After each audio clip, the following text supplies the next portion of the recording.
The Floridian left Miami just after dusk, packed with retired adults, commuters, retirees, business travelers, expecting nothing more than stale coffee and a quiet ride north.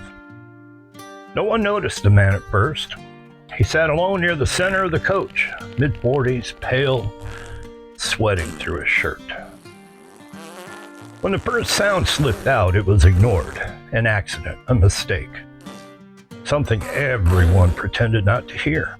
Then the smell arrived. It didn't drift, it struck. Thick, wet, chemical, and rotten, like decomposing meat mixed with sewage and burnt rubber.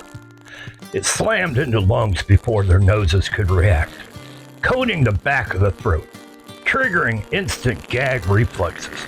Eyes watered, stomachs turned.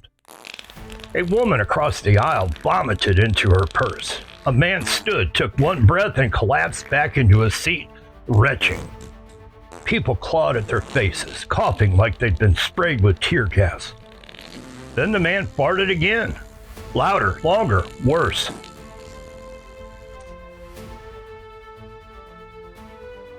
The odor grew heavier, settling low like poison fog, clinging to clothes and hair. Every breath tasted like decay. Breathing burned. Talking became impossible. Passengers screamed for the conductor. The engineer smelled it 3 cars away.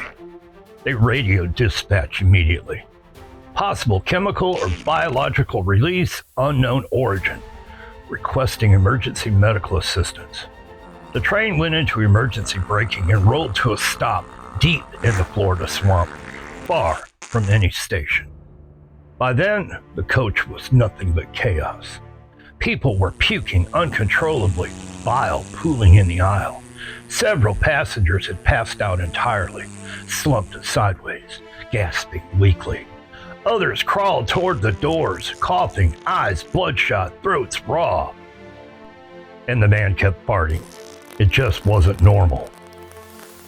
It came in pressurized waves, deep, sustained, rattling seat frames. Each release layered new horrors. Sulfur, ammonia, something metallic, something unmistakably dead. A group of passengers tried to restrain him. The moment they grabbed his arms, he leaned forward and unleashed another blast directly into them. They screamed. One dropped to the floor, clutching his face. Another staggered backward, gagging so violently he lost control of his bladder. The rest fled, defeated not by strength, but by stench. The man remained seated, free and farting. Outside, the swamp reacted. Animals staggered out of trees, raccoons, birds, feral cats, only to collapse mid-step. Birds dropped straight from branches. The black water beside the tracks began to bubble violently, churning as fish floated to the surface. White bellies up, the mouths frozen open. Nearby trees wilted. Leaves curled, darkened, and fell as if scorched. The air shimmered, warped by heat or chemical reaction, but no one could tell which. Hazmat units arrived first, then the ambulances. Responders in full protective gear approached cautiously as their instruments screamed warnings. The affected car was sealed immediately, even though respirators. Responders still gagged. 4 passengers were removed on stretchers with acute respiratory distress, burned lungs, oxygen deprivation, chemical inhalation symptoms doctors couldn't immediately classify. The man was removed last. He never resisted. He just kept farting. Law enforcement arrested him on scene.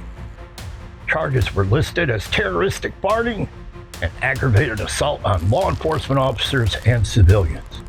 After multiple deputies and hazmat personnel were temporarily incapacitated during extraction, body camera footage later showed officers vomiting inside their respirators and retreating despite orders to advance.